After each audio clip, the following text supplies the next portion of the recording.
4 है तो 4 लड़के मेरा है, तो तू चला जाएगा तो फिर चौथा कहां से? ये रियल बनी हुई बात मैं बता रहा हूं आप लोगों को, ध्यान इधर दो बस। स्वामी जी राजन ने कहा कि भाई ठीक है, मुझे 4 ही चाहिए। कैसी राज्य की लीला? साल 1.5 साल के बाद दूसरा एक लड़का।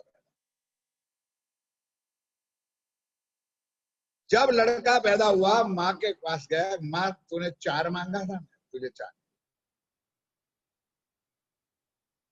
12 साल की उम्र उनकी भी थी उस टाइम, और जंगलों में जाकर 12 साल उनको पत्ते खाए,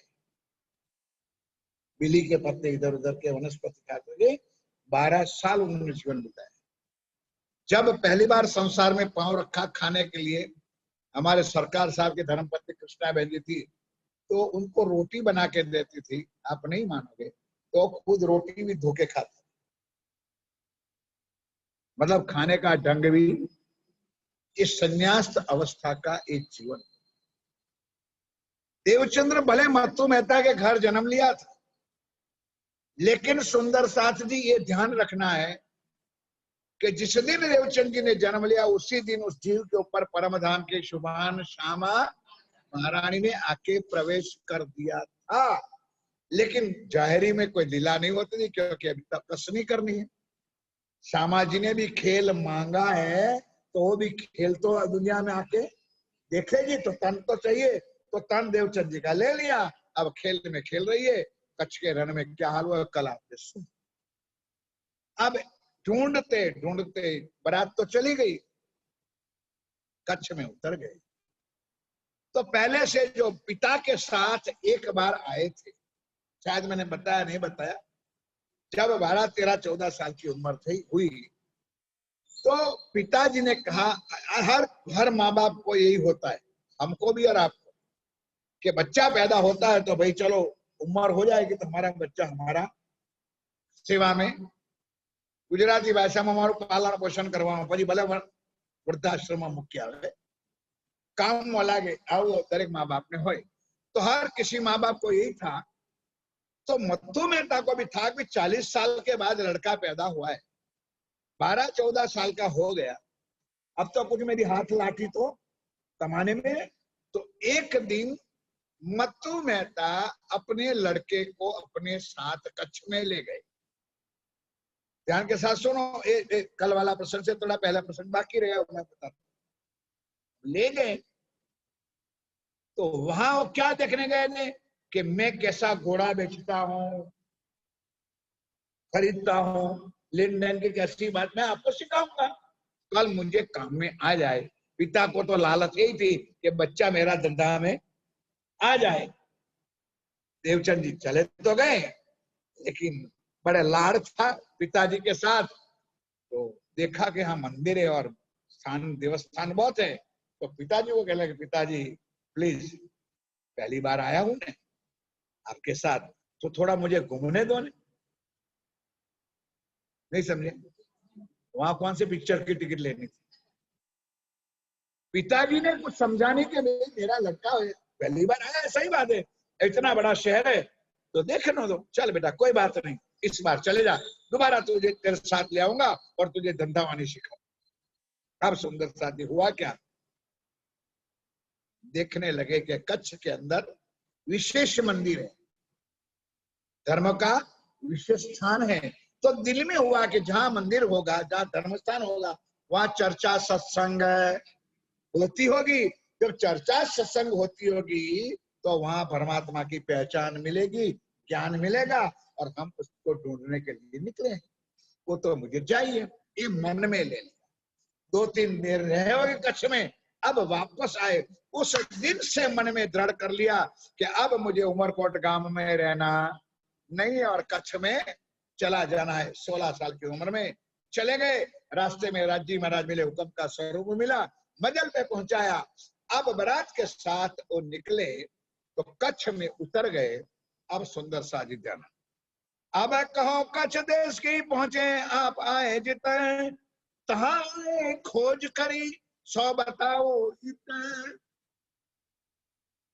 और हम लोग अगर जामनगर नौतनपुरी जाए तो कहाँ गांठिया अच्छा मिलता है और कहाँ अच्छी वाली मांदनी मिलती है। और सुड़ी तो लेनी चाहिए जामनगर की अच्छी सुड़ी, अरे सुपारी काटने के लिए गौरानी, और थोड़ा सा सुरमा भी होना चाहिए आंख में। दर्शन बाद में होगा यार, पहले बाजार चले जाए, कुछ खरीद ले, बाकी तो दर्शन तो होता रहेगा। फर्क इतना है, ये चर्चा सुनने का फर्क इतना है कि किस काम के लिए आए थे, अब क्या कर रहे हैं। लगे खोज करने बैठे देवड़े जाए, चर्चा जो प्रतिमा गोठे राय। तो एक ऐसा मंदिर था जो मंदिर के अंदर हर भगवान की मूर्तियां थी। एक एक चौपाई तो नहीं चलाऊंगा, चिंता ना करना। मंदिर में क्या था, हर भगवान की। और सुंदर देखो, शायद हम भी यार कर लेने तो पूरा गांव आया दर्शन कर। शंकर भगवान के रख दो, विष्णु के रख दो, शेष शाही नारायण रख दो, साईं बाबा रख दो, गणपति रख दो, इधर हनुमान जी रख दो, जगह तो बहुत बड़ी है अपने पास। उस मंदिर में गए देवचंदी महाराज, पुजारी जी थे, प्रणाम किया पुजारी जी महाराज किस भगवान का मंदिर है? बोले यहाँ तो सारे भगवान का, यहाँ कोई भगवान की कमी? तो बोले कोई चर्चा सत्संग के मूर्ख, चर्चा सत्संग तो वहां होती है जहां भगवान नहीं होते, यहाँ तो साक्षात बैठे हैं। बोला श्री अब कुछ समझो तो आपको आनंद आए और मुझे भी आनंद आए। यहाँ तो तुम गणपति चाहिए, चल ले जाओ उसके पास। तुझे महाकाली जगदम्बा चल मैं ले जाओ, इससे मिल ले। यहाँ चर्चा सत्संग की कोई जरूरत है? हाँ, देवचंद जी महाराज नाराज हो गए। मुझे सुनना था, यहाँ से चले गए संन्यास मत के पास। अब संन्यास मत के महाराज, रियल में सन्यासी किसको कहते हैं जरा खोल के सुन लो। कभी भी अपने स्थान से बाहर ना निकले और संसार में तो जाए ना, उसको रियल सन्यासी। संसार में मतलब गांव में तो कभी जाए नहीं, जंगल में रहे अपनी कुटिया में, वो असल सन्यासी होता। और सन्यास मत का जब प्रसंग आएगा बताऊंगा 10 नाम सन्यासियों का। तो अब वो सन्यासी क्या था, बड़े डिम्बधारी। डिम्बधारी आने समझ गए होंगे आप लोग, नहीं समझे? अरे भाई, जो लोग एसी में रहते हैं और टाइम में 2 किलो दूध, इलायची, बादाम वाले, और उपवास जब होता है तो सिंगोड़ा का हलवा, और फिर अंदर रहते से उसको सूरज की किरण तो लगती नहीं है, तो फिर काले कहां से होगे? बोलो भाई, अपने आप लाइट फुल होगा। तो हम बेवकूफ क्या देखते, महाराज तो बहुत तेजो भाई, ललाट तो उसका चमक रहा है, ना चमके तो और क्या हो जाए। वहां थोड़ा खेत जोड़ने जाना है, क्या करवड़ी डालने जाना है, सुंदरता बैठे रहना है। शरीर भी इतना, गादी 2 तकिए आराम से, और बड़े 4-5 संग इधर उधर जो होता है ना, हजूरी मजूरी खजूरी, भी हाजर। गए वहां पर, प्रणाम किया। हम फालतू फंड के बैठे नहीं, संन्यास मत वालों, हम ऐसे फालतू फंड में बैठे नहीं है। हम पहला चेला मूंढते हैं, नहीं समझे? हम पहले हमारे धर्म में आपको दाखिल करते, उसके बाद सत्संग पत्संग हमें पहले माथा फोड़ी नहीं करते। कहा अच्छा भाई, अगर सत्संग मिलता है तो मैं आपके धर्म में दाखिल होने के लिए तैयार है। बोलो एक बार जयकारा बोलो श्री। एक एक चीज को समझने वाली मैं बता रहा हूँ, इसलिए सुंदरता जी मैं जय बुलाता हूँ, कोई मुझे जय बोलाने का रोग नहीं है। क्योंकि कई लोग संप्रदाय में कहते हैं कि गुरु नहीं बदलना चाहिए, हमारे पर जबरदस्त कर देते हैं लोग। और यहाँ तुमको प्रत्यक्ष प्रमाण वाणी से बताता हूँ, और हमारे जीवन में भी, हम बचपन से, यहाँ हमारे जमाने में तो केजी भेजी नहीं थी, बोल भाई, प्राइमरी थी 1 से 7 दौरान, तो 7 गुरु बदले कि नहीं बदले? बोलो। फिर हाई स्कूल में गए तो गुरु बदले।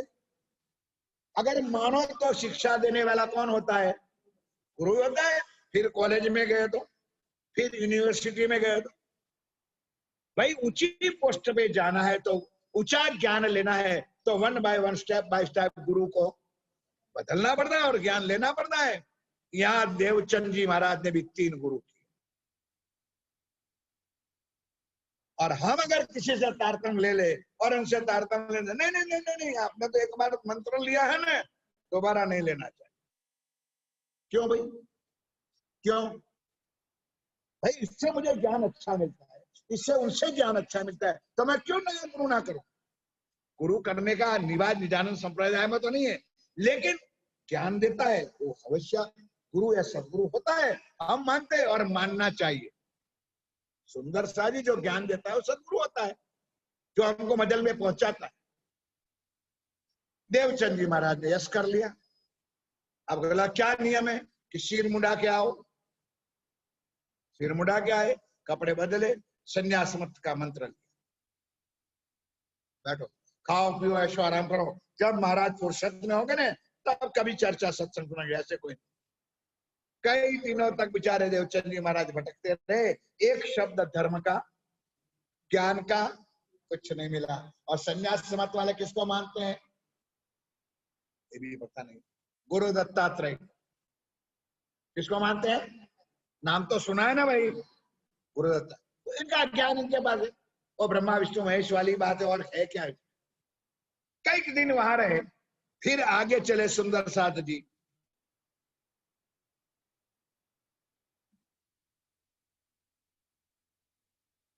तो राजगुरु के पास कनफट्टे, कनफट्टे राजगुरु कहते हैं। राजगुरु किसको कहते हैं? जैसे अपने इलेक्शन आता है ना, तो इंदिरा के जमाने से आप लोग सुनते आए होंगे कि इंदिरा जी भी अंबाजी आई थी, इंदिरा जी फलानी जगह पर आई थी। क्यों? इलेक्शन में जीतने के लिए, बड़े बड़े संतों के पास, बड़े बड़े महाराजों के पास आशीर्वाद देने के लिए। तो ये राजगुरु इसको कहते हैं कि बड़े बड़े राजा महाराजा भी इन गुरुओं के पास आते थे। तो समझ में आती है ना शोभा। तो एक बड़ा ज्ञानी होगा तब तो राजा लोग उनके पास आते होंगे ना। ऐसे गुरुओं के पास देवचंद जी महाराज चलेंगे। कैसे थे मैंने तो अपने जीवन में अनुभव कर लिया है। सुंदर सा जी विजयनगर गया था, साबरकांठा के बॉर्डर पे, राजस्थान। वहां 32 लोग बैठे थे संतों, उसमें मुझे बुलाया गया था, मेरे पास फोटो भी और कैसेट भी आती। मंच मंत्री अपना प्रणामी निजानंदी था, उन्होंने पहली बार 15 जनवरी हर साल उसके वहां प्रोग्राम होते और हर संतों को एक मामलतदार था वो बुलाता। अब प्रमुख स्थान उसका नाम था गुलाब दास महाराज, मेरे साथ जो बैठा था गुलाब दास। अब इसके कानों में कुंडल 10 तोले का सोना और 10,000 रुपया का, उस जमाने की बात करें तो कम से कम 25 साल होगा, 10,000 रुपया तो उनका हारमोनियम था। इतना छोटा सा टैप रेकॉर्ड जो किसकी बात टैप कर, और उन्होंने मेरी पूरी चर्चा टैप कर। और दिल्ली से आ गया था, कबीर पंथ वाला आया था, अभी मेरे पास फोटो मौजूद। कनफट्टे, सोने का कुंडल, बड़े कुछ नहीं मिला। मस्जिद में गए, ऐसे करते करते करते करते कच्छ में घूमते घूमते आप सतगुरु देवचंद जी महाराज कुछ ज्ञान की प्राप्ति नहीं। सुंदर सा अब मैं कहता हूं आप सुनते हो, लेकिन सोच भी लो कि किसी की धर्म के अंदर धर्म ज्ञान वाणी चर्चा कभी नहीं हो। दर्शन करो, प्रसाद लो, कहीं भी चले जाओ, वैष्णव देवी में चले जाओ, आबू अंबाजी चले जाओ, कई तीर्थों में चले जाओ, कौन सा सत्संग मिलता है वहां पर? कौन सा ज्ञान मिलता है? तुम एक ये संप्रदाय है जिसमें आपको राज्य की वाणी के सिवा और कुछ मिलता। ढूंढते ढूंढते आप महाराज जी पहुंच गए भोज नगर। अब भोज आया कच्छ में, कच्छ एरिया को कहता है, कच्छ के अंदर भोज नगर है। वाणी में भोज शब्द लिखा है, घबराना नहीं, रियल शब्दों का अपभ्रंश तो भोज शहर है, आज भी भोज नगर है। वहां पहुंचे, वहां जब पहुंचे तो हरदास जी महाराज, कौन, क्या नाम है? हरदास जी महाराज। कितने लोग यहाँ से भोज नगर गए हो?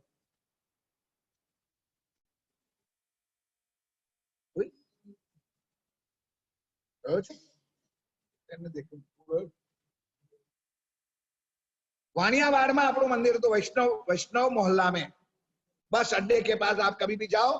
आज क्या हमारी फूटी कम नसीब है मेरे सुंदरता जी, इतनी सी छोटी, हमारे घर में बाथरूम भी बड़ी है। क्षमा करना मुझे, अपने घर में बाथरूम भी बड़ी है। इतना देवचंद जी का चरण कमल वाली इतनी घूमती है, सिर्फ निशानी के। उस जमाने में क्या था, हरदास जी महाराज का वो बनिया वैष्णवों का मंदिर था, और एक मोहल्ला का नाम भी वाणियावाड़ है। आज भी वाणियावाड़ से बस अड्डे के पास 5 मिनट का रास्ता है। मैं 10 साल कंटिन्यू किया। मैंने भी नियम किया है सुंदर साथ जी, हो सके तो जहां जहां मेरा राज्य गया है, बहुत दूर तो ना जाओ तो, लेकिन जिस धरती पर गए वहां जाके चरण धुले लो, जहां मेरे राज्य का चरण। और बड़े चांस हुआ कि मस्कत भी हो आया, और मस्कत जैसे मैं प्लेन से उतरा और वहां मैंने चरण धुली सिल पे चढ़ाई कि यहाँ पर भी मेरा राज्य आया था। बोलो श्री। ये तो सुंदर सा जी अपनी भावना को श्रद्धा प्यार। लंदन जाने का मन है, पर इधर राज्य जहां घूमे उधर घूमने का मन नहीं करता। गए सुंदर सा। अब हरदास जी महाराज को समाचार मिल चुका था। इधर ध्यान दो, किसका समाचार? ओ मत्तू मेहता और कुंवर भाई। इतने में तो 4 साल बीत गया। वहां थोड़ा मोटर कार थी, हेलीकॉप्टर था, चलना था। घूमते घूमते ढूंढते ढूंढते ढूंढते भोजनगर पहुंचे तो कितने साल हो गए? 4 साल हो गए। तो मत्तू मेहता कुंवर भाई माता कच्छ में आते, तो मैंने अभी बताया आप लोगों को, तो हरदास जी के साथ सत्संग थे, संगत थी, इसलिए उसको मैसेज कर दिया था कि भाई मेरा लड़का 4 साल से घर छोड़ करके भाग गया है। अगर राज्य ने चाहा कोई काम कार्य बने, अगर आ जाए तो आप चुपके से उनको अपने पास रख लेना, चाह लेना। अब मेरे सुंदर साजी कहना बहुत आसान है, 2 मिनट की चर्चा में मैंने आपको सुना दिया। लेकिन 40 साल के बाद जिसके घर एक लौता बच्चा पैदा होवे और वो भी घर छोड़ के चला जाए, उस माँ के कलेजे में क्या बीती, उस बाप के कलेजे में क्या बीती होगी।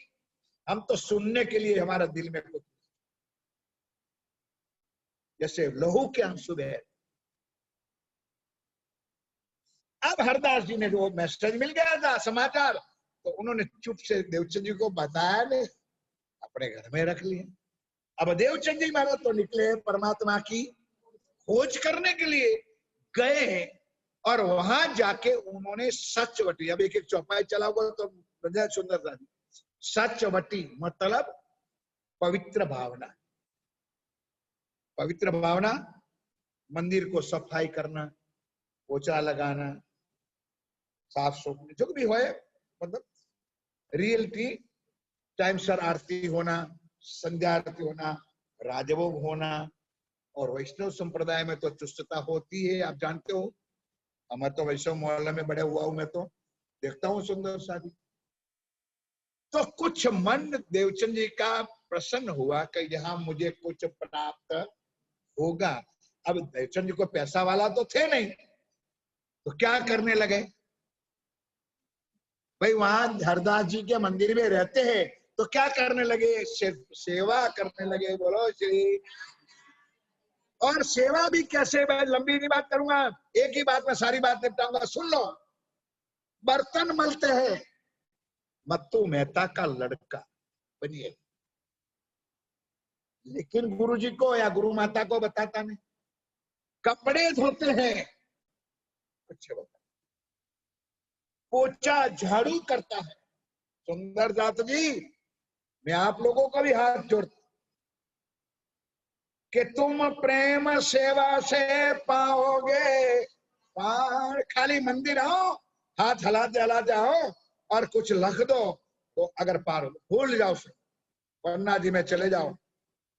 वो हमारे दीपक भाई साहब, उनकी पत्नी बड़े घराने के, बड़े धामी समाज के, बड़े विद्वान के लड़का है और बड़े पढ़े लिखा है, लेकिन सवेरे पति और पत्नी दोनों 5 बजे मंदिर में आते हैं, घुमट जी में आते हैं और कचरा पोता स्वयं।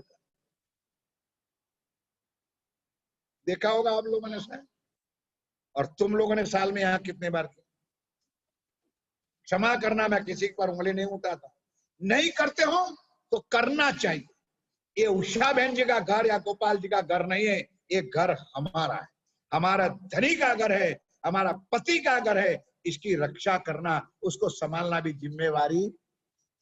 हमारी, किसी और की नहीं। अब लगे करने सेवा, टाइम पे उठना, करना, नहाना धोना, बर्तन सारा। तो गुरु जी को लगा भाई ये बच्चा भी अच्छा है, संस्कारी है, सेवा करते करते सुंदर सा यहां से मत्तू मेहता और कुंवर भाई को समाचार पहुंचा दिए कि मत्तू मेहता तेरा लड़का मेरे पास आ गए, अब जब भी चाहे तू ले जा सकता है, या मैं अपने तेरे पास सुरक्षित रखूंगा, तू चिंता ना करना।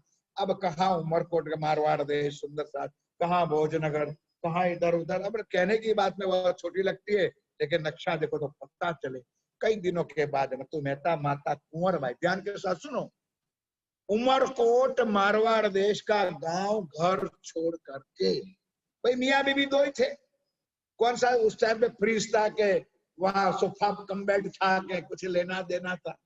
दो बच्चों का बांध लिया होगा, बर्तन होगा, इधर उधर सामान गड्ढे में भर के, और उसके साथ मामा मामी फोई फुआ इधर दो चार और को भी लिया, क्योंकि देवचंद जी को नथना है। नहीं समझे? किसी भी तरह से देवचंद जी को बांधना है, शादी कराना, नहीं तो माँ बाप को पता चल जाएगा कि वो बाबा बन जाएगा। क्या बन जाएगा? साधु बन जाएगा। इसलिए अब मेरी औलाद मतलब कुछ नहीं होगा। अब माँ बाप तो यही चाहते, सुंदर साधु। सगे संबंधियों को लेकर के मत्तू मेहता आ रहे। कहां पर आए हैं? बोलो मुझसे। भोज नगर में। देवचंद जी कहाँ विराजमान है? भोज नगर में। अब सुंदर सा जी या तो रोज उठना, परिक्रमा करना, बर्तन मलना वाले सारा जो सेवा है, और समय पे मंगला आरती में हाजिर रहना, हर सेवा में हाजिर रहना, और भोजन भी साथ में करना, प्रसाद भी लेना नियम सर। और जब हरदास जी महाराज भागवत की कथा करते तो थोड़ी बहुत बैठ करके चर्चा भी सुनना एक नियम। उतने में तो आ गए मत्तू मेहता। अब मत्तू मेहता आए तो उन्होंने एक घर बाहर कुछ होगा किराया पे ले लिया होगा, और वहां भोजनगर में रहने लगे। उसके बाद क्या हुआ? अब देवचंद जी थोड़ा मंदिर में रहेगा, जान बुझ करके देवचंद जी को समझा करके भी अपने घर में ले गए। मामा मामी फोई फुआ दो चार और भी सगे संबंधी आ गए। अब सब मिल के रहते। लेकिन देवचंद जी का जो नियम था, वो माँ बाप क्यों ना हो और सगे संबंधी क्यों नहीं, हम तो अगर कोई सगे संबंधी आ जाए तो चर्चा में आने का भी, अरे क्या अगर अमृत भाई आना था, लेकिन हमारी ननंद आ गई, हमारे वो जीजाजी आ गए, हमारे फूफा जी आ गए, क्योंकि फूफा जी परम धाम ले जाने वाले हैं। हम बंद करते हैं मंदिर में आने का। हमारे अंदर कोई ईमान नहीं है। मैं खुला कहता हूँ सुंदरता जी, ऐसा खुला कहने वाला कोई महाराज तुमको नहीं मिलेगा। हम मरते हैं माया के लिए, हम मरते हैं परिवार के लिए, हम मरते हैं कुटुंब के लिए, राज्य के लिए। राज्य के लिए ना मरो, अपनी आत्मा के लिए तो मरो। यहाँ चर्चा सुनने आते तो किसके लिए आते हो? हमारी आत्मा की गरज के लिए, हमारी आत्मा को जागृत करने के लिए धनी के चरणों में हम आते हैं। कोई पैसा कमाने के बटोरने के लिए नहीं सुनते। इतना दर्द तो जीवन में आना ही चाहिए कम से कम। अब सुंदर सा जी हुआ कि 3 बजे उठना।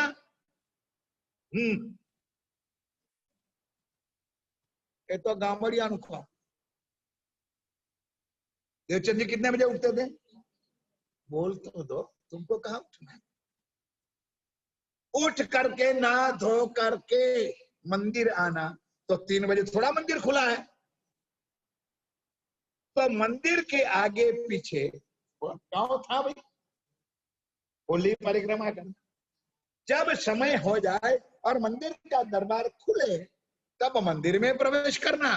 पुजारी जी अपना काम करते, वहां तक इधर की परिक्रमा करना, और उसके पहले जो कोई बर्तन बर्तन कुछ झाड़ू पोछा है खुद कर लेना। ये रोज का नियम, रोज का डेली का नियम। एक दिन हरदास जी महाराज ऊपर अटारी पे सोते थे, कुछ देख क्रिया के लिए बाहर निकले होंगे, तो उन्होंने मंदिर के आगे पीछे कोई शख्स को फिरते हुए देखा, घूमता हुआ देखा। तो हरदास जी को लगा कि कोई चोर तो ना है, कोई अजाना आदमी तो नहीं है कि आज आधी रात को मंदिर पर आगे पीछे क्यों घूम रहे। एक बार गया, 2 बार गया, देखते रहे, फिर हरदास जी, वैसे तो वो टाइम पे जमाने में काठियावाड़ी लोग बहुत, कच्ची लोग बहुत मजबूत थे, और गर्जने लगा, बोल भाई कौन है। अब देवचंद जी महाराज शर्म कि मैं जो चीज नहीं दिखाना चाहता हूं वो मेरे गुरुजी कहूंगा मैं। सुंदर देख लिया सुंदर गुरु महाराज, मैं देवचंद्र बेटा, पाट पाट पाट पाट पाट पाट हरदास जी नीचे आए, देखा बेटा क्यों, क्यों घर में तुझे नहीं घुसने दिया, क्यों ऐसा कहा समझे तुम लोग, क्योंकि रात को 10 बजे 11 बजे तो घर जाते थे। भाई बोलो तो सही, संध्या सायन आरती करके पौरामणी करके प्रसाद लेके तो घर, और 3 बजे उठ के मंदिर वापस आते थे, 3 घंटा 4 घंटा कर। माँ बाप ने घर में नहीं घुसने दिया, बेटा क्या हुआ, क्या कोई लड़ाई झगड़ा हुआ, कुछ लेट हो गया था क्या, नहीं गुरुदेव झूठ बोले। सुंदर सा जी, अब मैं चर्चा सुना तो आपको कहता झूठ बोले, क्या झूठ बोलना चाहिए, हाँ स्वार्थ में नहीं, धर्म के काम, अपने पेट पालने के लिए नहीं, लूटने के लिए नहीं, झूठ बोले देवचंद जी महाराज कि हाँ गुरुदेव ऐसा कुछ नहीं था, मैं रात को यहां से गया, बिस्तर पे सो गया और मैंने करवट बदली, नींद तो आ गई थी, करवट बदली, आंख खुल गई, आकाश में देखा तो मुझे ऐसा लगा कि सुबह, बोलो श्री, झूठ रोज आते थे, ये नहीं बताने के कारण, नहीं नहीं बेटा देख उस टाइम पे घड़ियां नहीं थी, देखा अभी तो बेटा 3:30 4 बजे होंगे, अभी कोई बात आजा आजा, ले लिया अंदर, अंदर जाके बिस्तर लगा दिया, तो गुरुजी सोते, एक तरफ उसको कहाँ सोना है, वो सोने थोड़ा आया है, बोलो तो सही सोने नहीं आया है। और गुरुजी जरा आंखें मिच गई, उठा कचरा पोतू झाड़ा पोतू करने लगा, काम सेवा कर, तड़प है कुछ पाने के लिए, कुछ पाना है तो कुछ खोना पड़ेगा, कुछ लेना है तो कुछ देना पड़ेगा, वैसे मुफ्त में थोड़ा मिलता है। ये समर्पण, ये कुर्बानी करते करते सुंदर सा दिन बीतते गए, इतने में दोबारा निकला, जब पकड़ा गया तब उनके गुरुजी ने कहा भाई अब तू परिपक्व है, अब मैं तुझे मंत्र दूं, राधा वल्लभी वैष्णव संप्रदाय का मैं मंत्र दूंगा। गुरुजी जैसी आज्ञा, हुक्म करो कि कल आ जाना तैयार होके, मतलब दिन निश्चित कर लिया, मुहूर्त उस टाइम पे देखते होंगे, कुछ देखा होगा और निर्णय होगा कि भाई चलो आज आपको मंत्र दीक्षा दिए जाए। कुछ नियम, घर से आए तो वैसे ही आए थे, अब चाचा मामी काका फूफा फूफा कोई इकट्ठे हुए थे, उन्होंने देवचंद जी की एक पवित्र लड़की के साथ सगाई कर दी थी। ये जमाना नहीं था कि दोनों को मिला दो जरा बातें कर ले, हमारे जमाने में भी नहीं था, जो माँ बाप कर ले या कुटुंब वाले परिवार वाले कर दे, उधर यहाँ बैठे टीमा में हरकुंडी वाले मामा या कुछ बगीडोर वाले कर दे, तो कुछ हम हाँ या ना कर सकते, एक जमाना था। आज तो मियाँ बीबी राजी तो क्या करेगा काजी, आज तुम्हारा कुछ नहीं चलता है, हो गया फाइनल।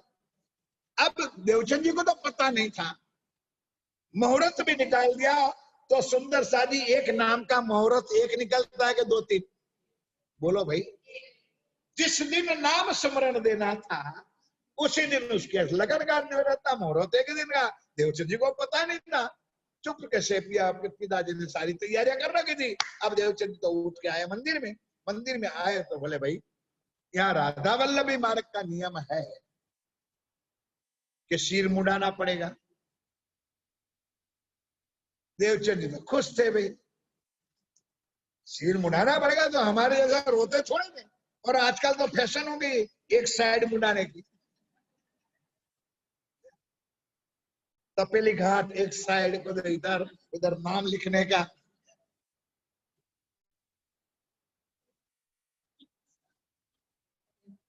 बोलो श्री। कोई नहीं, इनके नहीं, सब बच्चे को आज एक एक एक, एक लगी है, एक बच्चे और लगी। हमारे बच्चे भी ऐसे मुड़ाए, ना धो करके वस्त्र पहन लिया, आगे ध्यान के साथ सुन लो जरा, तैयार हो ना बराबर, जयकारा बोलो, बोलो श्री। हरदास जी महाराज अपने मंदिर में ले आए, तो मंदिर में अब जो कुछ कहना रह जाए तो बीच में आ जाएगा, मैं बता दूंगा। जिस घर मंदिर में रहते हैं उस मंदिर राधा वल्लभी वैष्णव संप्रदाय का मंदिर। किसका मंदिर था? वैष्णव संप्रदाय का। उसमें दो मूर्तियां थी, एक थी मूर्ति बाल मुकुंद की और एक थी बांके। अब बाल मुकुंद का थोड़ा सा मैं प्रसंग बता दूं कि बाल मुकुंद है कौन।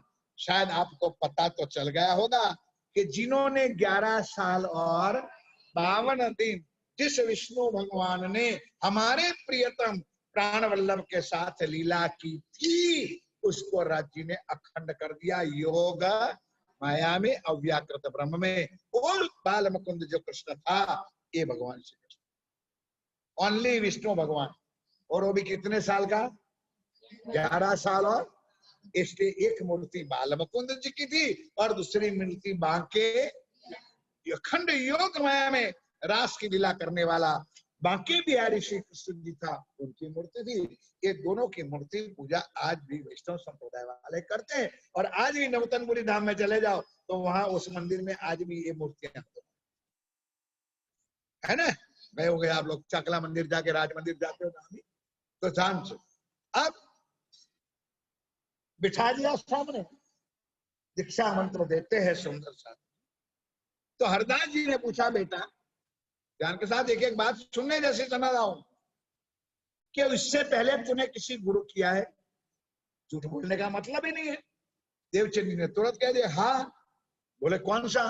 बोले संन्यास मत का गुरु, मैंने गुरु लिया है, मैंने कटी बनवाई है। तो बोला ऐसा करो, जिस गुरु के साथ तूने जो मंत्र लिया है, जिस धर्म का, घर जाके गेहूं की आटा ले लेना, गूंद करके तैयार कर देना, और रोटी बनाने के लिए तैयार हो जाए तो वो जो मंत्र तूने जो लिया है वो कागज में लिख करके रोटी में डाल देना, और रोटी बेल के उस धर्म के संत को भिक्षा में दे देना। बोलो श्री।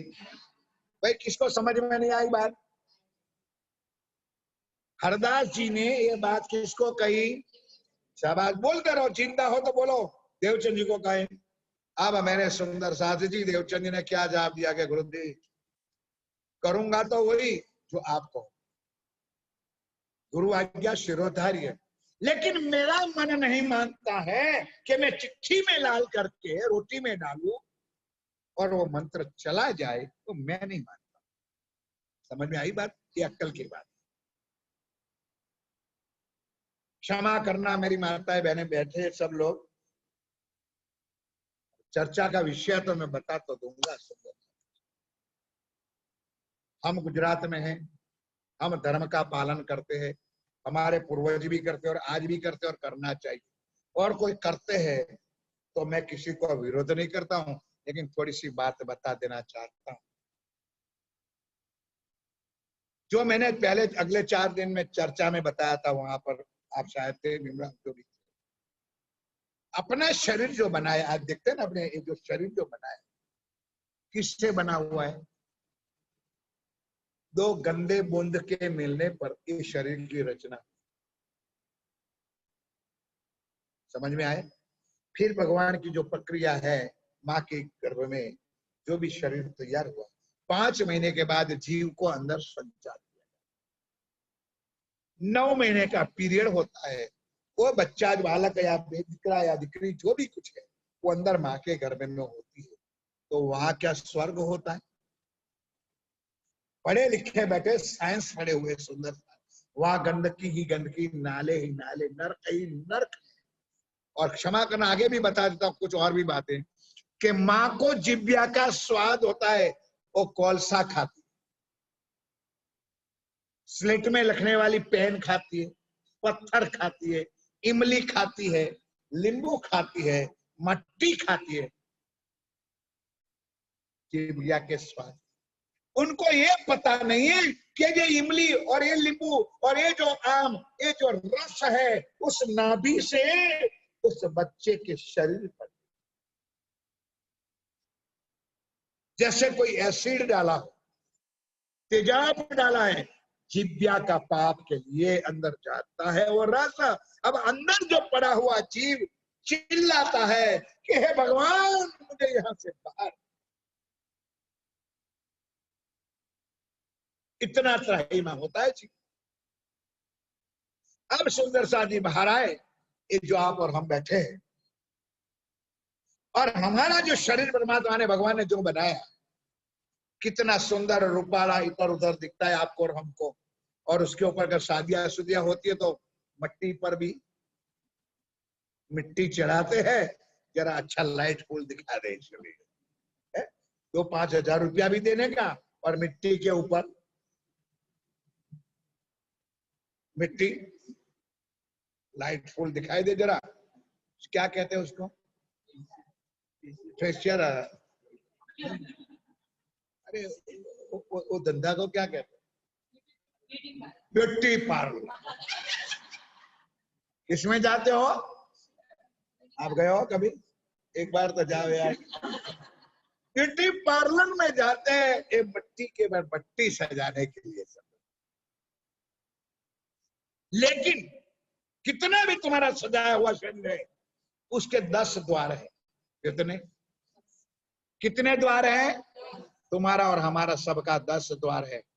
और वो जो गंदगी से बूंदों से बना हुआ ये सुंदर शरीर, जिसके ऊपर हमारा अहंकार है कि मेरे जैसी कोई नहीं है, मेरा जैसा कोई नहीं है, और मैं ऐसी हूं, मैं ऐसा हूं, मैं तैसा हूं। और तुम्हारे 9 द्वार को तलाश लो कि वहां से गंदगी के सिवा और कुछ निकलता ही नहीं है। सबसे पवित्र है आंखें। आंखों से भी जो पिया निकलता है, जो बूंद क्या कहता आपकी भाषा में, हिंदी भाषा वाला आप लोग सुन लेना। आंखों से सुबह जो निकलता है ना, वो गंदगी निकलता। 2 हो गया। 2 कानों से निकलता है, वो भी गंदगी है। और वो जो है ना आमरस, मोहनथाल, शिकरंद, बासुंदिया, दूध पाक, लड्डू पेड़ा उड़ाता है ना इधर से, उससे भी सुबह निकालो तो क्या निकलता है। और 2 गंगा जमुना से भी क्या निकलता है। तो 2, 2, 4, 2, 6 और 7 तो हो गया। अब 3 अपने आप समझ लो सुंदर सा जी। 10 द्वारों से गंदगी के अलावा कुछ निकलता नहीं है। ऐसा हमारा बना हुआ शरीर है। फिर भी परमात्मा की कृपा समझो कि तुम्हारे दिल में आकर के राज्य बैठने के लिए तैयार है। बोलो श्री। इतने मेहरबान है राज्य। अब सुंदर सा जी, तो भाई माता और स्त्रियों का जो शरीर है वो उनकी तरह से, पुरुषों का उसी तरह। आप अभी चाकू लगा लो अपने शरीर पे किसी भी जगह, या नारियल तोड़ो, या कुछ सब्जी सुधारो, या आम काट लो, कुछ लग जाए तो क्या निकलेगा? बोलो यार। कोई दूध का दही तो निकलवाना नहीं, ब्लड निकलेगा। तो मैं जो क्षमा चाहता कि शरीर की प्रकृति का जो नियम है भाई, 12, 14, 16, 20 साल तक क्यों नहीं निकला? अब जो पीरियड आया तो क्यों नहीं? वो शरीर की प्रकृति का नियम। और जब टाइम होता है अपने आप बंद भी हो जाए। इतनी ज्ञान है कि हम पीरियड में है, इतना ज्ञान है तो ये नहीं ज्ञान के माँ के सनों से दूध क्यों निकलता है, कहां से आता है? दूध अच्छा लगता है और गंदगी अच्छी, और 10 द्वारों में गंदगी गंदी भरी। और मान लो मेरे सुंदर साधु जी, ना करे राजी महाराज, ना करे ईशा दुख सुख किसी के घर आए। और आपने सुना होगा, और मैंने भी सुना है कि कई माताएं बहनें सुवावर में डिलीवरी में मर गई। मरते कि नहीं मरते भाई? डिलीवरी में कई लोग मर जाते। अब डिलीवरी में क्या होता है सुंदरता जी, हमारे गुजरात में तो प्रतिबंध है कि 21 दिन तक उसको बांध के रूंध के रखो, घर से बाहर ना। और उस बेचारी को प्रसाद चढ़ाना भी बंद, दर्शन तो बंद, प्रसाद चढ़ाना भी बंद। अब मैं पूछना चाहता हूँ, इनके घर, इनके पास डिलीवरी इनकी आई, अब उन्होंने बचपन से तारतम लिया है किसी भी सदगुरु के महाचरणों में, वो पढ़ी लिखी है, उनको मेहर सागर आता है, उसको प्रकटवाणी आती है, उसको तारतम आता है। अब उसको डिलीवरी में आई, वो कहाँ रख के आएगी? नहीं समझे आप? कौन से डब्बे में तू रख करके जाएगी वहां डिलीवरी में? भाई याद है तुझे मेहर सागर का पाठ या तारतम का पाठ याद है तो छोड़ के आएगी, बाहर निकाल देगी राज्य। ये हमारी एक घृणा बन चुकी है कि सूतक और वर्दी, पैदा होता है तो वर्दी पड़ती है और कोई मर जाता है तो सूतक। सूतक का अर्थ कभी समझा है तुम लोगों ने? हाँ इतना समझा है, 7 दिन कुछ नहीं कर सकते हैं जब तक सिर ना मुंडवाओ, ना अड़ सकते, ना सेवा कर सकते, ना राजगी वाणी मान सकते, कुछ नहीं करो आप अपने मन से। मैं तो कह दूं, मैं नहीं मानता। जब मानता था तो मैं भी मानता था, अब मुझे समझ में आया मैं नहीं मानता। और मेरे तो घर बना हुआ प्रसंग है, मेरे घर में बना हुआ प्रसंग। अभी विस्तार पूर्वक ये भी नहीं कहूंगा, बाद में याद करो तो बता दूंगा क्या हुआ मेरे घर में, बताए। अब सुंदर साथ जी, तो ये शरीर की प्रकृति का जो नियम है वो तो शरीर करता ही रहे। देवचंद जी महाराज तो तारतम दिया, मतलब गुरु मंत्र दे रहे, कहते गुरुदेव करूंगा तो वही जो आप कहोगे, लेकिन मेरा मन नहीं मानता है कि मैं चिट्ठी में लिख करके रोटी में डाल दूं, तो क्या मेरे अंदर दिल से मंत्र चला जाएगा? कोई बोलो तो सही यार। अरे इतना लंबा गला मैंने फाड़ा आप लोगों के लिए, कोई बात समझ में नहीं आती कि अगर मान लो कि देवचंद जी महाराज चिट्ठी में भी लिख दे और रोटली में डाल के दे जाए तो चाहे मंत्र चला जाएगा? गुरु जी चुप हो गए। शाबाश देवचंदर, मेरे दिमाग की बात तूने आज कह दी, करूंगा तो वही महाराज। लेकिन देवचंद जी ने क्या जवाब दिया कि महाराज अगर तुम्हारा मंत्र जोरावर होगा तो ये मंत्र अपने आप आ जाएगा। बोलो श्री। बाकी तुम कितना भी दबाव डालोगे तो मंत्र अंदर से निकलेगा नहीं, जो मैंने ले लिया है। ये समझो चीज को, ये वितक साहब है, ये चर्चा, ये ज्ञान, और मेरे मुंह के शब्द तो है नहीं। शाबाश बेटा शाबाश। अब सूतक वाली बात थी ना, सूतक क्या है? सु यानी अच्छी। भाई पत्रिका कंकोत्री लिखते हो, हमारा सुपुत्र लिखते हो है कि सुवर लिखते हो? नहीं समझे आप लोग, कहीं नहीं समझे। क्या लिखते हो? सुवर नहीं लिखते हो, सुवर। सुवर नहीं लिखेगा तो हमारा सुपुत्र यानी सुपुत्री। तो सु यानी अच्छी, सूतक, तक यानी समय। कितना भी धनवान होगा, करोड़पति होगा, संसारिक का नियम अमेरिका में क्यों ना रहता हो, और माँ बाप मर गया, भाई मर गया, बहन मर गई, तो संसारिक नियम से भी उसको यहाँ आना पड़ेगा और जख मार के 10 दिन तो घर पे, बोलो भाई, रहना पड़ेगा। काम बंदा सब बंद था। क्या करने के लिए? सिर पे लाड़ के ओढ़ने के लिए, रोने के लिए नहीं। ये तो ढोंग बना रखा। और जो बोलती बोलती जो रोती है ना, हो करके, उसके ऊपर तो मुझे बहुत गुस्सा आता है। वो बिल्कुल ढोंग है उसका, वो रो ही नहीं सकती। तो 7 दिन 10 दिन परमात्मा का नाम देने का तक मिल गया। वैसा तो तुम्हारे, अब आज जख मार के कोरोना में घर में डब्बे में बैठे हो, कोरोना में घर में बैठे हो। अब राज्य याद आया, अरे सुंदर जी, बिना के प्रकरण पढ़ना पड़ेगा, मेहर सागर का पाठ करना पड़ेगा, प्रकट वाणी पढ़नी पड़ेगी, और टाइम मिले तो राज्य की वाणी भी पढ़नी पड़ेगी। बोलो श्री।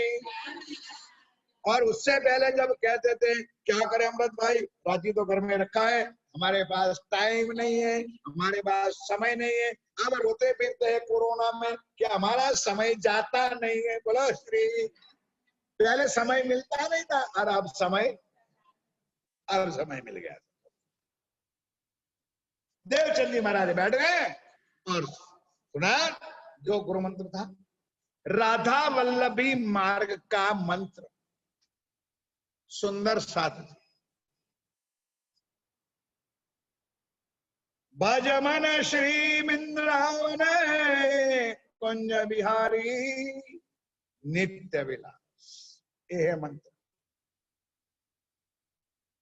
भजमन बोलो बोले, आप लोग नहीं याद रखा? आपको क्यों याद रखा भाई? चर्चा करने वाले को याद रखना, तुमको क्या याद रखना? भजमन श्री वृंदावन कुंज बिहारी नित्य विलास। याद रहेगा? भजमन बोल तो दो यार मेरे साथ। भजमन श्री वृंदावन कुंज बिहारी नित्य। 3 बार बुलाया। अब बोलो भाई, इसमें ये अखंड का कोई शब्द है? एक शब्द के बाद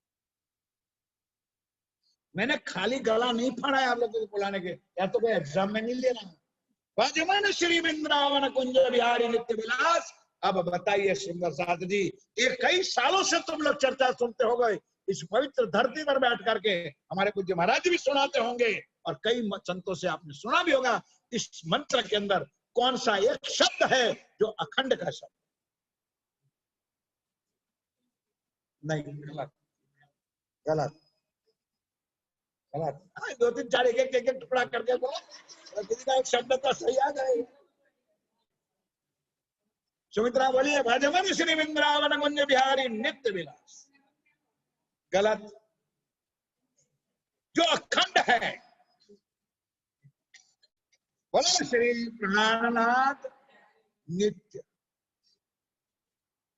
विलास।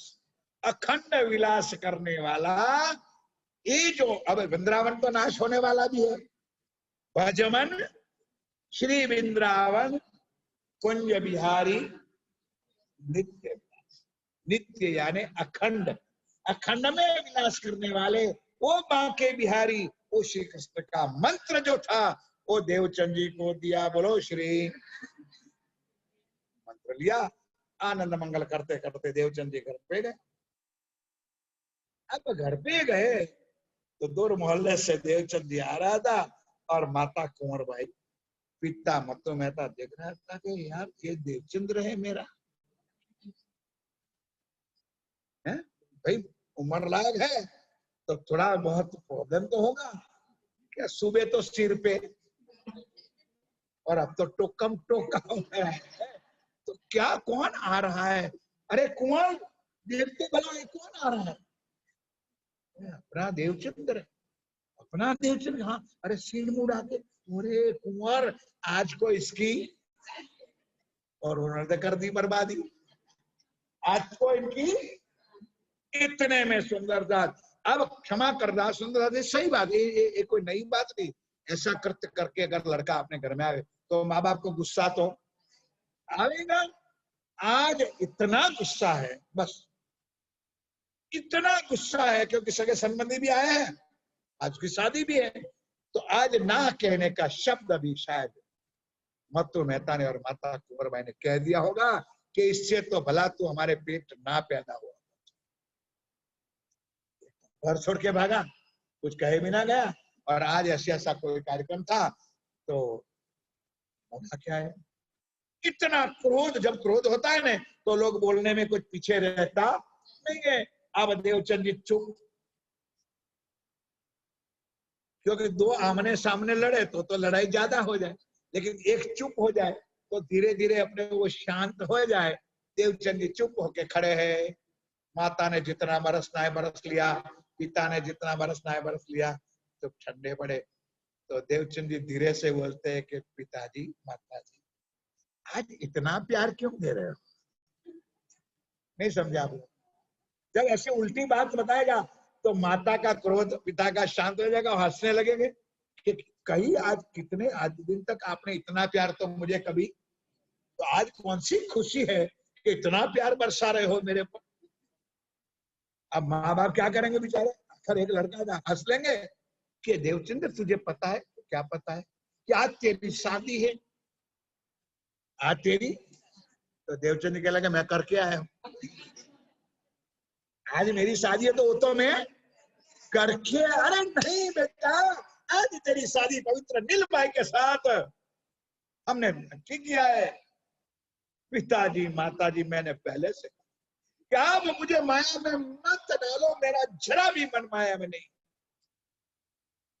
नहीं माने माता पिता, मामा मामी सगे संबंधी आए थे तो माथे पर रुमाल बुमाल बांध करके, साफा लगा करके, टोपी लगा करके शादी हो गई। बोलो श्री, अरे जोर से बोलो श्री सतगुरु।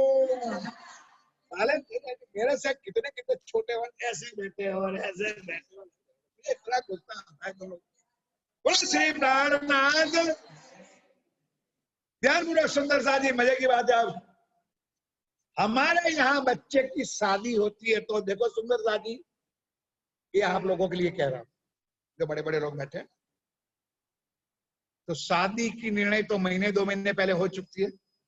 बोलो भाई, जो प्लॉट में करना है, पार्टी प्लॉट में करना है, जो होटलों में करना है, तो पहले से निर्णय हो जाए। इतना तो ठीक है, लेकिन हमारे शहरों में तो शादी के दूसरे तीसरे दिन बेटा और बहू को घूमने जाने का टिकट भी एयर के तैयार हो। शायद आप लोगों ने नहीं भेजा होगा, लेकिन सुना तो होगा। सुना है? बोलो तो सही।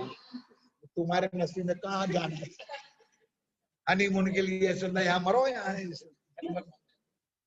लेकिन आज फैशन हो गई है, माँ बाप पहले से बच्चे और बहू की ticket by flight Kullu, Manali, Shimla, Darjeeling, उधर उधर ओटी, गोवा, एडवांस। अब जरा ये चर्चा सुन लो।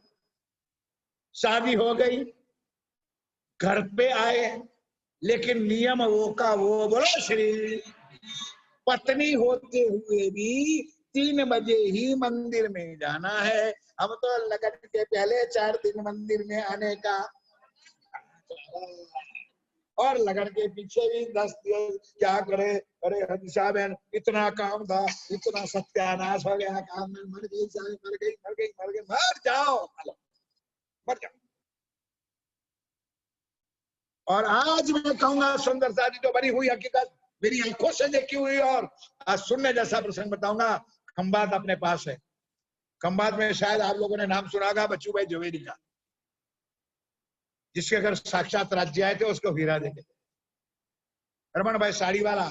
और बच्चू भाई झवेरी ये है कि जो पहला गुजराती सरोसा तुम्हारे घरों में है ना, जो श्री धर्मदास जी महाराज जी ने बनवाया था, उसकी विशेष सेवा है तो बच्चू भाई झवेरी।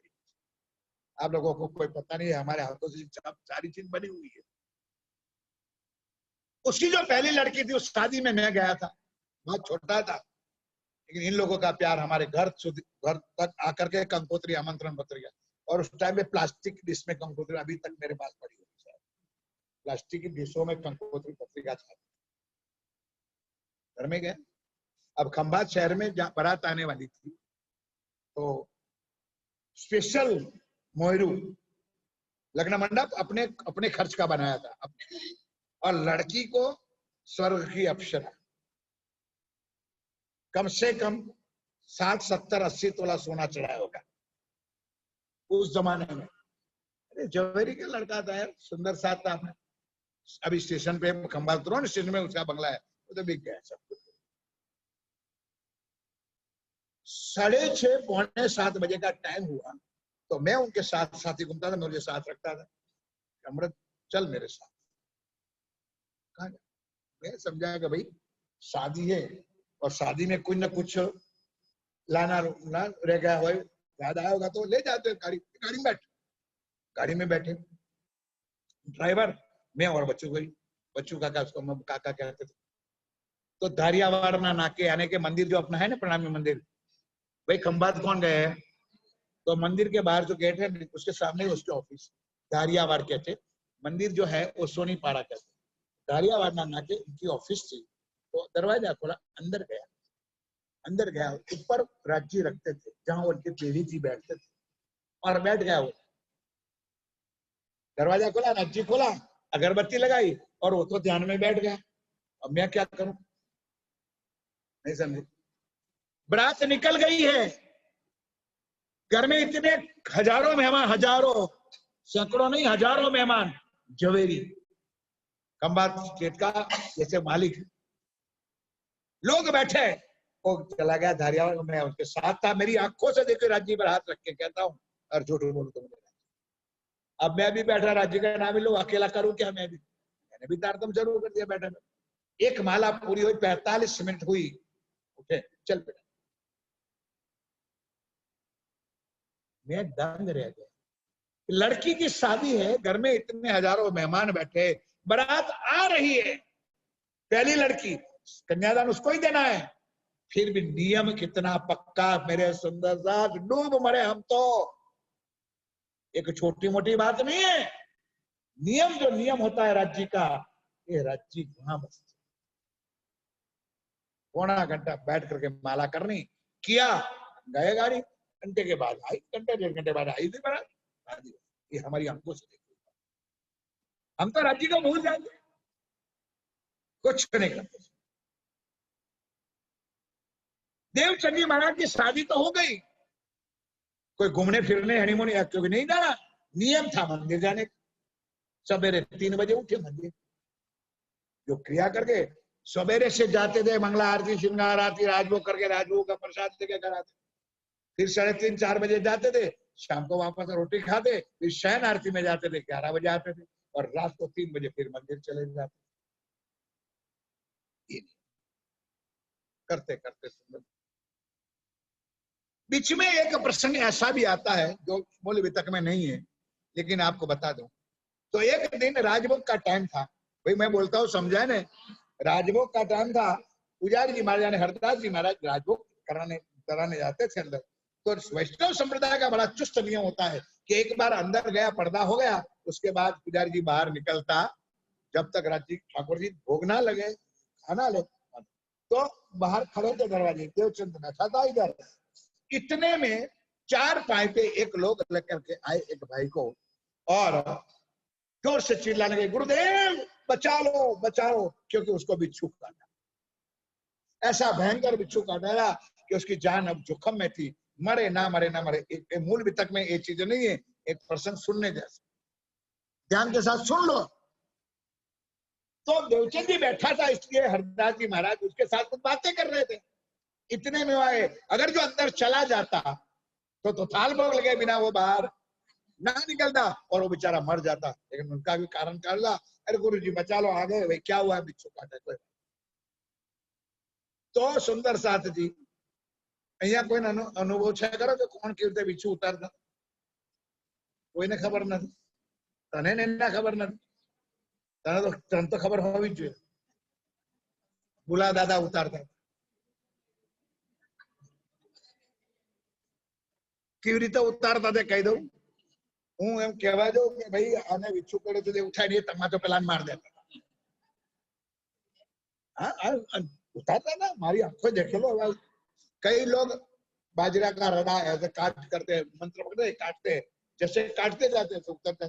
कोई राख भभूति लेकर के ऐसा करते उतर। अब हरदास जी कैसे उतारते थे वो सुन, मंत्र बोलते थे और अपनी मूछों पर हाथ रखते थे, जैसे मूछों पे हाथ रखे उसको बिच्छू उतरने लगा। तो जितने बार करना होगा किया, उसको बिच्छू उतर गया। प्रणाम किया, उन्होंने अभिनंदन किया कि भाई अगर आप ना होते तो हमारा ये भाई मर जाता, थैंक यू करके वो लोग चले गए। अब हरदास जी राजभोग बाद में किया, देवचंद्र को कहता है, देवचंद्र ये भी मंत्र ले। बोलो श्री, मेरा जैसा होता तो जरूर कहता कि हाँ गुरुदेव दे दो, काम में आएगा। ये चर्चा अभी तक की, ये सुनने जाए। सुन, हरदास जी ने कहा देवचंद्र ये मंत्र सीख ले, कभी काम में आएगा।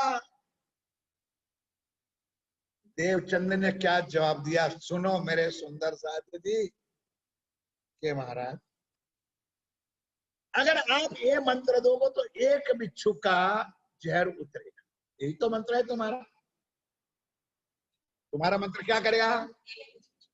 आपने जो मुझे मंत्र दिया है वो 1,00,000 बिच्छू काटे हैं उसका जहर। आप समझो मैं क्या कहना चाहता हूं, अभी समझ लो कि लेकिन जिस दिन बच्चा पैदा होता है तब मां को या जन्मने वाले बच्चे को 1,00,000 बिच्छू काटा हो, इतना दर्द होता है। और इतना ही दर्द मरते समय होता है। तो आपने जो मुझे मंत्र दिया है वो लाखों बिच्छू से छुटकारा मिले और हम भव सागर से पार हो जाए। गुरुदेव ऐसा मंत्र दिया है, एक मंत्र, एक बिच्छू का मंत्र लेकर के मैं क्या करूं। सुंदरदास हरदास जी की बोलती बात चुप हो गए। ये थे देवचंद्र, गुरु जी को भी ठंडा कर दिया, चले गए, थाल भोग हो गया। सुंदर अब नियम था रोज उसी तरह वही प्रदक्षिणा, 3 बजे आना, मंदिर की प्रदक्षिणा करना। करते करते सुंदर साथ जी कड़ी में टाइम भी हो गया। अब करे तो अभी क्या करे, फिर 15 मिनट चलेगा। बोलो श्री, हिम्मत तो रखो तुम लोग, बोलो श्री सदगुरु। अब सुंदर साथ जी हुआ क्या, तब हरदास जी महाराज ऐसे निकलना देख लिया कि अब तो पता चला कि देवचंद्र है। क्या भाई देवचंद्र, क्या बात है भाई, क्या बात है, आजा अंदर। क्या चाहता है तू मुझे, तू मेरे से क्या चाहता है, क्यों मेरे पीछे पड़ा है। वो सुंदर साथ जी कुछ समझ सामान्य ना समझो, मैं कुछ कहूँ आप सीख लो कुछ। यहाँ कोई बैठा है ना, तो परिक्रमा इधर से करनी चाहिए और उनका बोझ उनके ऊपर पड़ेगा। परिक्रमा कोई करता है तो बीच में बैठना भी नहीं चाहिए। हम राजी जी की परिक्रमा क्यों करते, कि हमारे किए हुए कर्म राजी के चरणों में जाए, कुछ समझ लो। तो सेवा ऐसी चीज है कि खरदास जी कह रहा भाई मैं तेरी सेवा अब सहन नहीं कर सकता। बर्तन मलता है, ये करता है, वो करता है, सेवा करे ना जना वही चौपाई। और हम तो इतना काम करे और काम में इतना पटीरा पैसा। हम मंदिर गया था मैं, कचरा मैंने वो तो कर दे, पंखा साफ कर जाऊंगा ना करे हो तो कोई लिस्ट में बनाए दे। कुछ सीखो, ये चर्चा में यही सीखो, सेवा करे ना जना भी, किसी को बताने की जरूरत अंदर है। मैंने की, किसकी सेवा, मेरे धनी की, मेरे राज्य की, मेरे प्रीतम को रिझाने के लिए की। हरदास जी ने कहा भाई बुझा बेटा, बोल देवचंद तुझे क्या चाहिए। गुरुदेव मैं तो अपनी आत्म गरज के लिए आपके चरणों में आता हूँ, मंदिर में आता हूँ। मैंने कोई अपेक्षा उपेक्षा रखी नहीं है कि मुझे आप ये दे दो या ये दे दो, नहीं, मैं तो अपनी आत्म गरज के लिए आता हूँ। अब मैं तेरी सेवा परिक्रमा का बोझ मैं सहन कर सकता नहीं हूँ। अब ऐसा कर बेटा, मेरे मंदिर में 2 मूर्तियां हैं, एक बांके बिहारी जी की और एक बाल मुकुंद जी की। अब 2 मूर्ति में से एक मूर्ति मैं तुझे दे दूं। देवचंद ने कहा जैसी आज्ञा हमारा, जो आप कहोगे स्वीकार। निर्णय कर लिया सुंदर साथी। अब दिन निश्चित हुआ तो रात्रि को तो घर पे गए थे, और घर में कौन सा बड़ा तिजोरी था, घर में कोई आरसपान का मंदिर बनाना था, चांदी सोने का सिंहासन बना, घर में जो कि कोखला वोखला अपनी गुजराती भाषा में कपबोर्ड होगा, लिपि कुपी ने गोबर करके तैयार किया होगा, मूर्ति जैसा नाप लेकर के, टोकरा लेकर के देवचंद जी महाराज आ रहे अपने भगवान को लेने। और यहाँ हुआ क्या, बोलो श्री। अब यहाँ हुआ क्या सुंदरदास जी, रात को 11 बजे उन्होंने शयन किया है। शयन तो समझते हो ना, 11 बजे सेवा का शयन किया है। शयन करते ना अपने राज्य का। तो दोनों हाजिर थे, देवचंद जी भी हाजिर थे और हरदास जी भी हाजिर थे। शयन करके घर पे जाते थे। शयन करने के बाद जो चाबी रहती थी, तो हमेशा महाराज लोग चाबी यहाँ रखते, जनोई में। अब तो जनोई तो है महाराज को, चाबी इनके पास, तो चाबी जनोई पे रखते थे। तो ताला लगाया मंदिर को, प्रणाम किया, प्रसाद दिया देवचंद अपने घर में, हरदास जी अपने घर। अब सवेरे मंगला आरती का टाइम हुआ, 5 बजे उठे, नहा धोकर के हरदास जी मंदिर में आए। मंदिर का दरवाजा खोला अपने चाबी से, अपने ताले से। और भाई चलो चोरी हुई तो ताला टूटा है, टूटा कुछ होता, अपनी चाबी खोली और अपने करके सुंदर साथ जी बताया उन्होंने। अंदर गया, भगवान को उठाया तो 2 भगवान में से एक भगवान, बोलो श्री। बांके बिहारी जी की मूर्ति तो है शयन में, लेकिन बाल मुकुंद की मूर्ति नहीं मिली, बोलो श्री।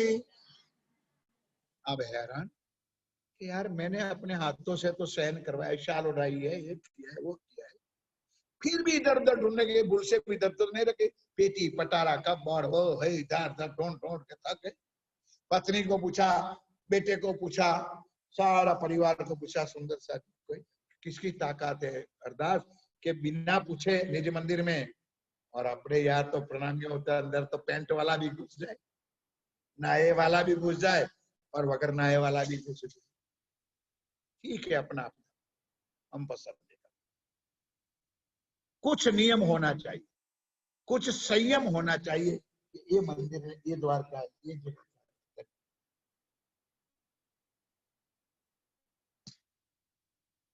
थक गए बेचारे। फिर भी मंगला आरती का टाइम वेस्ट होता था, जल्दी जल्दी बांके बिहारी की मूर्ति को नलाया जलाया, वस्त्र पहनाया और उसको सिंहासन में बिठाया और मंगला आरती की। अब तैयार करके खंबे के नीचे बैठे थे। अब बैठे हुए थे सुंदर साथ जी। इतने में तो देवचंद जी महाराज हारक करके, क्योंकि भगवान को ले जाना है आज नहीं गड़ी, हाँ मेरे वालों हारने मारे वालों आवानो थे ना, तो आज खुशी में टोपला के आ गए तो प्रणाम किया। तो मंदिर में मूर्ति दो थी, आज एक दिखी। बोलो श्री भाई, ध्यान कर दो तो समय, मुझे 5 मिनट में सारा पूरा करना है। मूर्ति कितनी थी आज, कितनी देखी? तो देवचंद क्या समझा कि मुझे जो देने वाली मूर्ति है वो पुजारी जी ने बाहर रखी होगी, इसलिए वो आज सिंहासन पे चढ़ाई नहीं। पहले प्रणाम किया, पीछे गुरु जी को प्रणाम किया, हरदास जी को प्रणाम किया। तो हरदास जी का मुंह थोड़ा सा दुखी था, क्यों आप नाराज है? तो दिल में अंदर अंदर अपने आप समझने लगे, कौन? देवचंद, कि भाई इतने सालों से 2 मूर्ति की पूजा करते हैं और आज एक मूर्ति मुझे देनी है, तो उसके दिल में कुछ दुख तो होता होगा, इसलिए महाराज जी गुरु जी थोड़ा सा नाराज होगा। प्रणाम किया, बेटा ऐसी कुछ बात, जो तू सोच रहा है ऐसी कुछ बात नहीं बेटा। बेटा बात ये है कि 2 मूर्ति रात को अपने दोनों ने मिलकर के शयन करवाया था। सवेरे मंगला आरती में मैंने देखा तो बांके बिहारी की मूर्ति जो मुझे तुझे देनी थी वो मूर्ति मंदिर में है नहीं। बोलो श्री। अब मेरा जैसा होता तो क्या कहता, खाना बाबा ना पी पड़े ने घंटार दी थी। रात उठो छे एक मूर्ति के काकी पाछी। देवचंद जी ने क्या जवाब दिया सुनिए मेरे प्यारे सुंदर साथ जी, कि महाराज आप क्यों नाराज होते हो? आपने तो निर्णय कर लिया था कि मुझे एक मूर्ति आपको देनी है, आपने देनी है कह दिया था, तब से समझ लो कि आप तो दे चुके हो, लेकिन मैं इस मूर्ति के लेने के काबिल नहीं हुआ। अपने ऊपर फिटकारा कि मैं उस काबिल नहीं हूं, इसलिए मेरे से भगवान नाराज हो गए होंगे और कहीं छुप गए। यह ज्ञान, यह भी तक की चर्चा पन्ने फिरमाने का और नाच गान करने का, और हर जगह पर बीतक होती ना, 50,000 की बीतक, लाख रुपया की बीतक, 400 साड़ियों वाली बीतक होती है। प्रणामी पूरे समाज में आते ले जाते हैं, देते सुंदर, ये बीतक नहीं है। कलेजा टूट जाता है चर्चा में, क्या बातें बताए सुंदर साहब। गुरुदेव आप मत नाराज हो, नहीं देवचंद्र, जब तक मुझे मूर्ति नहीं मिलेगी मैंने व्रत किया है। व्रत यानी उपवास, मैं भोजन नहीं लूंगा। तो पत्नी ने भी नहीं लिया। पत्नी ने लिया तो उसका बेटा था हरदास जी का, क्या नाम था उसका? कोई बता, इसका नाम पन्ना जी तक चलेगा, वृंदावन का। हरदास जी का बेटा का नाम वृंदावन था, और पन्ना जी तक चलेगा सुंदर सा जी उपवास। तो तीनों ने उपवास किया, तो क्या देवचंद जी भोजन लेंगे? बोलो भाई। अनुभव हुआ, कुछ प्रसाद वसाद ले लिया और लेकर के अब गए घर पे गए। अब क्या करेंगे घर पे? तो सुंदर साथ जी हरदास जी बैठे, फिर शाम को आए, रात को घर पे गए। अब रात को सुंदर साथ जी जब बैठे थे थके हुए, पूरा घर छान लिया था, कहीं ना कहीं तो रखने की कोई ले गया हो, कोई करते बेचारे। खंबे के सामने बेचारा हरदास जी महाराज आराम लेकर के आराम से बैठे। इतने में उसको आ गई नींद। भाई नींद आई ना आई, इतने में तो साक्षात बाल मुकुंद, बोलो श्री।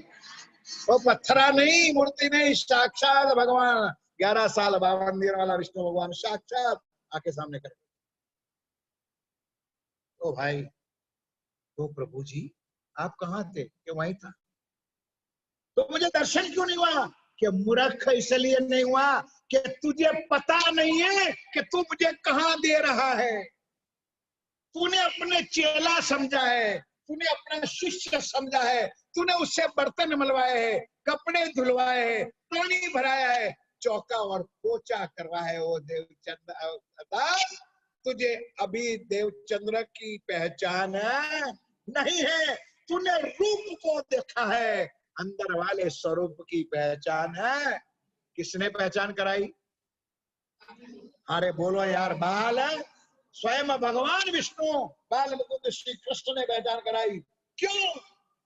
भगवान ने कहा, वो बाल मुकुंद श्री कृष्ण ने कहा, वो हरदास तू जिसके घर मुझे भेज रहा हूं वो तो योग माया की राधिका रानी है और मेरा उद्धार उन्होंने किया है। भाई मेरी चर्चा समझ में आती है आप लोगों को? मैं जो अखंड हुआ ने तो उसकी कृपा से हुआ है। ये राधिका रानी ने मुझे अखंड किया। नहीं समझा आप? ब्रिज में था के साथ में नहीं, उन्होंने कहा था कि समय आए मैं तुझे अखंड है। 2-3 दिन की चर्चा है सुंदर दादी। चौपाई क्या लिखी है? मैं कहाँ ढूंढू सुंदर दादी? मैं ना सह सकूं एहसान, ये चौपाई। अगर जिसके पास भी तक है जो मैं बोलता हूं ने, घर जाके पढ़ो। बाल मुकुंद श्री कृष्ण कहते हैं भाई मैं उनका एहसान से एहसान, उसका हमारे पर उपकार है, उनके कारण तो मैं अखंड हुआ हूं। इसलिए भाई मुझे ना देना। अगर देवचंद्र नाराज हुए तो बांके बिहारी के भागा वस्त्र की सेवा देना, लेकिन मुझे ना देना। अहो प्रभु जी आप कहाँ जाते हो? कि सिंहासन में बैठा हूं। खोला दरवाजा, खोला तो पत्थर वहां पड़ा था। बोलो श्री। अब सारी रात नींद नहीं आई। सुबह जाके अब क्या वो एक बात बाकी रह गई सुंदरता जी और घड़ी में तो भी बाकी है कि तूने बर्तन मलवाए, कपड़े धुलवाए, पोछा करवाए, पाप किया। हरदास जी ने कहा मुझे प्रायश्चित कैसे करना है? कि एक रास्ता दिखा। तो भगवान ने बताया रास्ता क्या? कि सुबह ये समाचार देने चला जाना। किसको? देव बोलो सब मिलके, कहा जाना? देवचंद जी को। और देवचंद जी का टाइम वही होगा मंदिर में आने का। और आप दोनों कहा मिल जाओगे? रास्ते बाजार में। और बाजार में सारे लोग बैठे हुए। शर्म ना करना कि वो मेरा चेला है और मैं उनका गुरु हूं। अगर देवचंद्र सामने आता है तो उसके चरणों में साक्षात दंडवत प्रणाम कर लेना, ताकि तेरा प्रायश्चित हो जाएगा। बोलो श्री। हरदास जी ने निर्णय कर लिया कि मैंने पाप किया है तो उसका प्रायश्चित तो मुझे करना ही चाहिए। सुबह भागते भागते गए, सामने देवचंद मिला। अब देवचंद क्या समझ है? मेरा गुरु आ रहा है। यार बोलो तो सही है भाई, उनका तो गुरु है, उनको थोड़ा पता है कि क्या लीला रात को हुई है। और हरदास जी का समझा है कि वारे परम योग माया की राधिका रानी देवचंद। अब हरदास ने जो चुका तो मर गया, जिंदगी मेरी खत्म हो जाएगी। तो इतने में सुंदर साथ जी पहुंच गए और हरदास जी ने साक्षात दंडवत प्रणाम कर लिया और देवचंद जी के दोनों चरण कमल पकड़। इसके ऊपर तो एक बार जयकारा बोलो, बोलो श्री। दोनों चरण पकड़ लिए। अब देवचंद जी महाराज नाराज हो, रोने लगे। कोई कहता है ना सुंदरता जी कि जागनी अभियान वाला गुरुओं की निंदा करता है। आज कान खोल के सुनो, ये गुरु की निंदा करते हैं कि उनका महिमा गाते। देवचंद जी क्या कहते हैं कि गुरुदेव ये क्या कर रहे हो? एक तो मेरे से भगवान टूट गए और आज आप मेरे चरण पकड़ रहे हो। मैं कौन से नरक में जाऊं?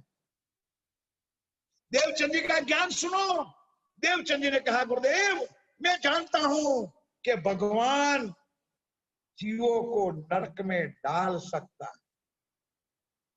शब्द को, एक एक शब्द को सुनो। भगवान जीवों को अपने कर्मों के कारण नरक में डाल सकता है, लेकिन सच्चा सदगुरु मिले वो नरकों से बाहर निकाल सकता है। बोलो श्री। तो आप तो मेरे सदगुरु हो, आपने मुझे चरण किया। तब सारी हकीकत कही और गए सुंदर साथ जी। अब आए मंदिर में तो दोनों मूर्ति देखी, प्रणाम किया और फिर वो वाघा वस्त्र की सेवा लेकर के जाएंगे। तो आज तो नहीं जाएंगे, कल जाएंगे। आज थोड़ी तैयारी करे, घर में सजा दजा के तैयार करे, फिर कल गाएंगे अपन मिल करके, आज नहीं घड़ी छे चारो वालो आया नहीं। इतना स्वीकारो सुंदरता जी, और हमारा समय पूरा हो जाए, क्योंकि इनके कहने पर भी 15 मिनट में हम ज्यादा चला। तो इसी चर्चा वंशी चौपाई द्वारा वो किया। श्री मामत गए साथ जी, ये भी तक भोजन कर, आगे इनके और कहो बितक पहचान पर, बितक पहचान। बोलो श्री प्राणनाथ, बोलो